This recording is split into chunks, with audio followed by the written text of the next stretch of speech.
two sections under consideration for this trade. These two sections were under federal ownership in the 70s. Access was developed and initial harvest activities, including site preparation and reforestation, were accomplished. A land exchange was then undertaken, resulting in federal ownership of remote Great Burn affected sections east and south of Wapato Peak.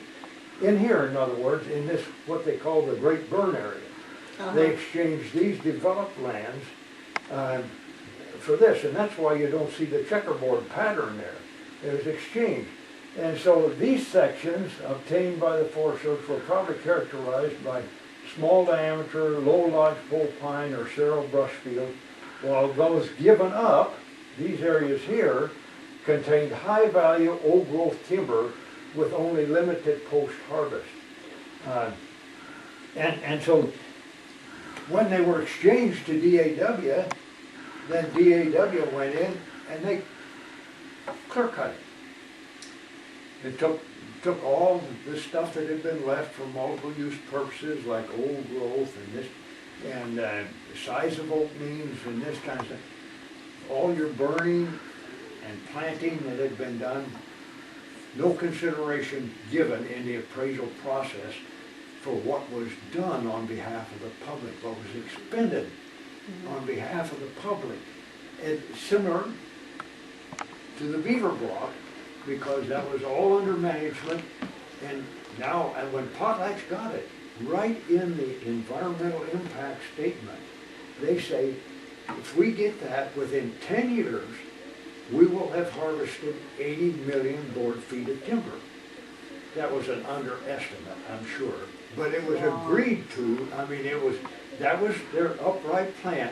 They've harvested much more. They've clear cut it. There was 900 and some acres of old growth in here, and it was given the same. There wasn't. So was the old growth cut too? Oh yes, it's sawlog volume. When in the exchange, it is nothing but sawlog volume. The 300 foot of riparian area, you leave 300 foot of timber on each side of a fish-bearing stream, whether it's an anadromous stream or in fish. 300 feet, so you've got 600 feet left on national forest land along each side of the stream.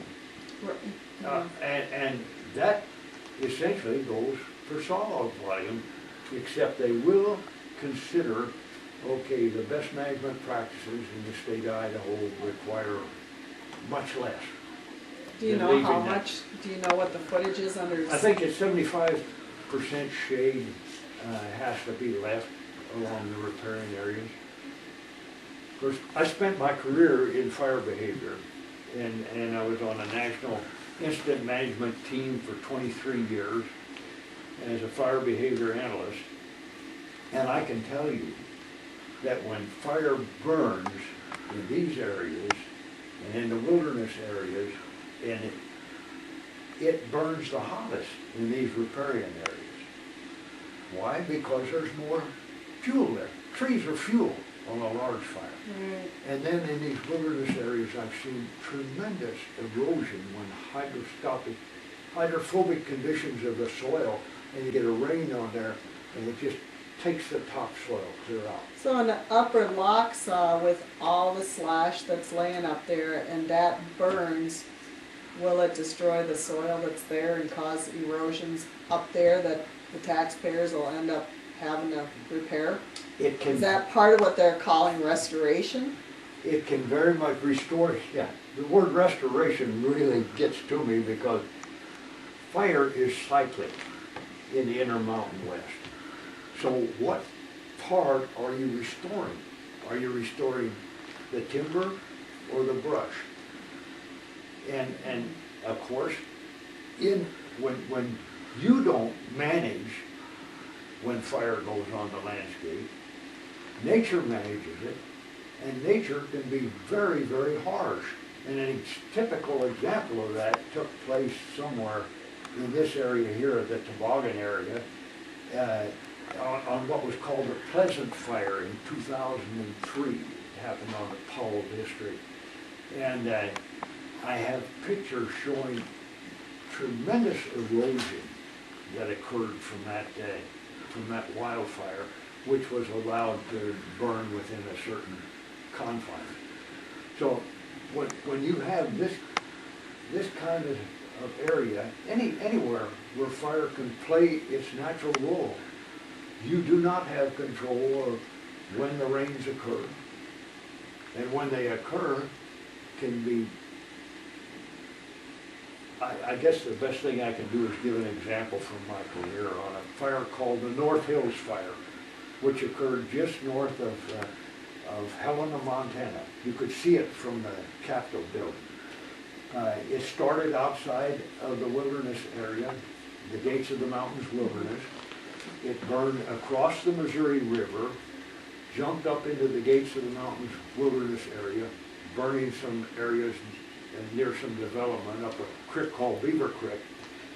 And during the course of that fire, we got what was called a 100-year rain event. Now to get a 100-year rain event, you have to remember that you're east of the Continental Divide when you're in that area. A 100-year rain event was 3/4 of an inch of rain in less than an hour. That doesn't sound like much. But because the soils were hydrophobic, that is, the water couldn't penetrate down to the soil, kind of like glass over on the top. Anyway, erosion started right at the top of the ridges in the Gates of the Mountain wilderness, and by the time it got down to what were creek bottoms at one time, I mean, the topography was such that the person that lived there said they had not seen water in those creeks in the 80 years that they lived there, in those valleys channeled down. The slurry, the topsoil that was coming through that area was 8 to 10 feet deep, and bringing boulders as big as your Volkswagen, and trees and everything. The roots that were exposed, that's the most precious thing we have, is the topsoil. It takes centuries to form topsoil. That's the same thing that happened on the Pleasant Fire in 2003. Your topsoil is gone. It takes a long time for nature to recover. And so anyway, that's just an example of letting fire play its natural role in these areas. But one of these articles here is John McCarthy of the Wilderness Society, and he's down in Boise. I think it's right there, John McCarthy. He talks about there are different ways to make wilderness besides legislation. This is one of the ways, right here. You take out the roads. So there's no access to them once the roads are removed. No road access. So they're cutting the public out from their own land. Well, the public that uses roads, would be cut out. So you can essentially make wilderness without declaring it. You already have wilderness here. You have a pioneer area up here. When the Forest Service gets this 111,000 acres of checkerboard land along here, shoot, they don't have enough money to manage their own roads now. You read about that all the time. The thousands of miles of roads on National Forest land. That'll be closed.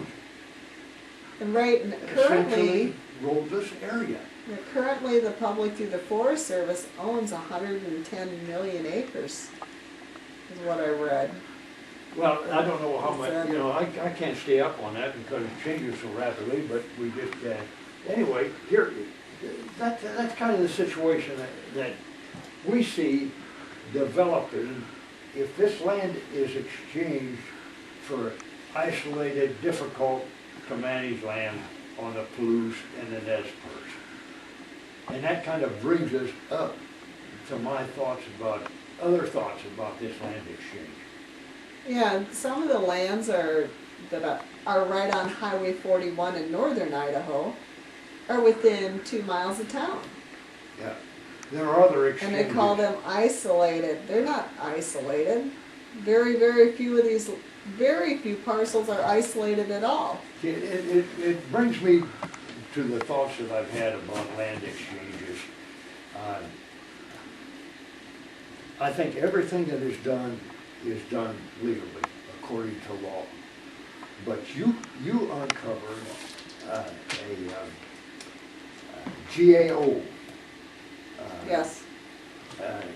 Examination of land exchanges or investigation of land exchanges, and they were made some very,